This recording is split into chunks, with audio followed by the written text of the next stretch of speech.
नमस्कार, मैं अनीता वर्मा। आज हम करेंगे क्लास 6 बाल राम कथा हिंदी पाठ 11 लंका विजय के शब्दार्थ और प्रश्नोत्तर।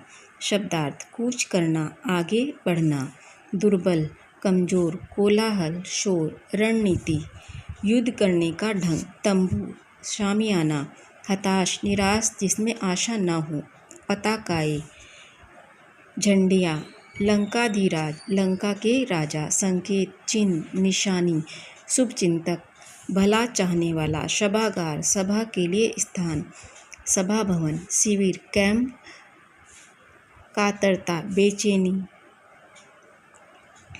याचना, मांगना, विश्वासपात्र, विश्वास करने के योग्य, जिस पर विश्वास किया जा सके, आमना सामना, एक दूसरे के सामने आना, विभक्त करना, बांटना, चौतरफा, चारों तरफ से, निरीक्षण, जात, विकल्प, कई बातों या विषय में से एक बात या विषय चुनना, चित्कार करना, चिल्लाना, दहला देना, डराना, शत विशत, घायल, उपचार, इलाज, हर्षध्वनि, खुशी की आवाज़, मुठभेड़, लड़ाई, मुकाबला, रणभूमि के अंक में सोना, मृत्यु को प्राप्त होना, अनुमति, इजाज़त, बूते की बात, हिम्मत, साहस, शक्ति, चक्रवात, अंधड़, बहुत तेज आंधी, अचूक, जो न चूके, ताबड़तोड़, एक के बाद एक, बहुत अधिक और जल्दी, संरचना, बनावट, दुविधा, असमंजस, ज्येष्ठ पुत्र, बड़ा बेटा, टूट गया, हिम्मत हार गया, साहस खो बैठा, निराश हो गया,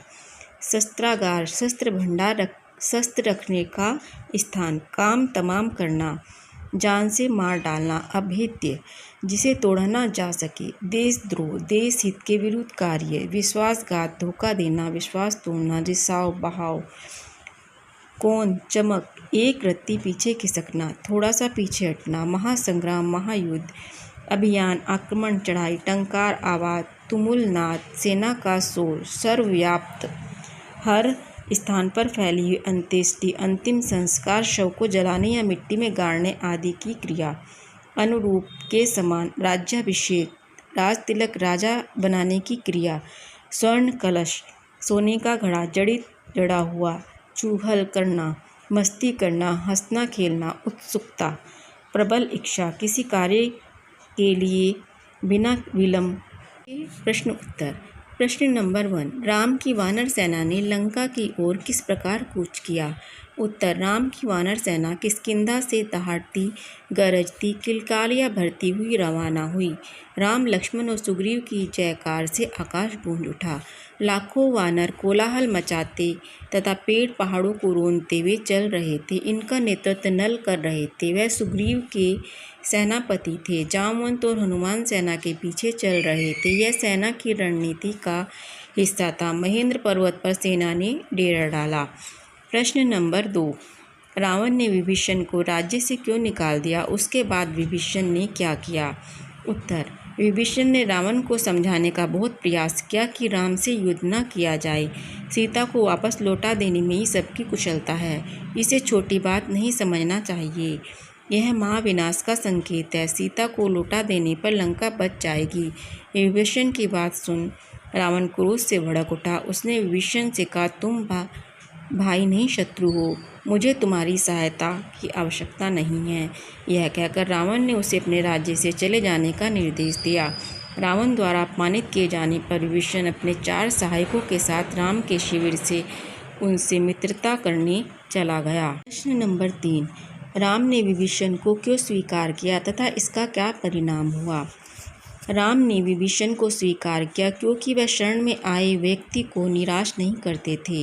यह उनकी अपनी नीति थी। विभीषण जल्दी राम के विश्वास पात्र बन गए। उन्होंने लंका की बहुत सी जानकारी श्री राम को दी। रावण और उसके योद्धाओं की शक्ति के विषय में बताया। विभीषण ने राम को बताया कि रावण पर विजय प्राप्त करने के लिए बल और बुद्धि दोनों की आवश्यकता है। प्रश्न नंबर 4, राम की सेना ने समुद्र कैसे पार किया? उत्तर, राम 3 दिन तक समुद्र से विनती करते रहे कि वह रास्ता दे दे, लेकिन वह नहीं माना। इससे राम क्रोधित हो उठे। उनका क्रोध देखकर समुद्र ने उन्हें बताया कि उन्हीं की सेना का नल वानर पुल बना सकता है। नल ने अगले ही दिन कार्य आरंभ कर दिया। सबसे पहले विभीषण और उनके पीछे वानर सेना उस पुल से समुद्र के पार गए। प्रश्न 5, राम और रावण की सेना के बीच प्रथम दिन के युद्ध का वर्णन करें। उत्तर, प्रथम दिन राम और रावण की सेनाओं के बीच भयानक युद्ध हुआ। चारों ओर दहला देने वाला शोर था। आसमान बाणों से भर गया था। भाले उड़ रहे थे। दोनों ओर के कई वीर मारे गए थे। धरती लाल हो गई थी। शत विशत शव बिखरे पड़े थे। घायलों की ओर किसी का ध्यान नहीं था। शाम हुई तो मेघनाद ने राक्षस सेना को पीछे हटते देखा। उसने सैनिकों को ललकारते हुए सेना का नेतृत्व संभाल लिया। राक्षस उत्साह से आगे बढ़े। मेघनाद की दृष्टि राम लक्ष्मण पर थी। वह मायावी था। छिपकर युद्ध करने के कारण वह किसी की नज़र में नहीं आता था। उसके बाण राम लक्ष्मण को लगे। वे दोनों मूर्छित होकर गिर पड़े। विभीषण ने उनका उपचार कराया। उनकी मूर्छा टूटी तो वानर दल हर्ष ध्वनि करने लगे। नंबर 6, कुंभकर्ण कौन था? उसकी मृत्यु किस प्रकार हुई? कुंभकर्ण रावण का भाई था। वह महाबली 6 महीने सोता था। रावण ने उसे राम से युद्ध करने के लिए जगाया। उसे देखकर वानर सेना में खलबली मच गई थी। उसने हनुमान और अंगद को घायल कर दिया था। राम और लक्ष्मण से मिलकर उस पर बाणों की वर्षा की तथा उसे मार गिरा। कुंभकर्ण सदा के लिए धरती की गोद में सो गया। प्रश्न नंबर 7, रण क्षेत्र में लक्ष्मण कैसे अचेत हुए तथा उनका इलाज कैसे किया गया? उत्तर, लक्ष्मण और राम में युद्ध हो रहा था। तभी वहां राम और विभीषण भी आ गए। राम की सेना के साथ विभीषण को देख रावण आग बबूला हो गया। रावण उसे देशद्रोही मानता था। उसने विभीषण को निशाना बनाया, किंतु लक्ष्मण ने उसका बाण काट दिया। रावण के दूसरे घातक बाण के सामने लक्ष्मण आ गए और विभीषण को बचा लिया। बाण लगते ही लक्ष्मण अचेत हो गए। हनुमान उन्हें रण क्षेत्र से दूर ले गए।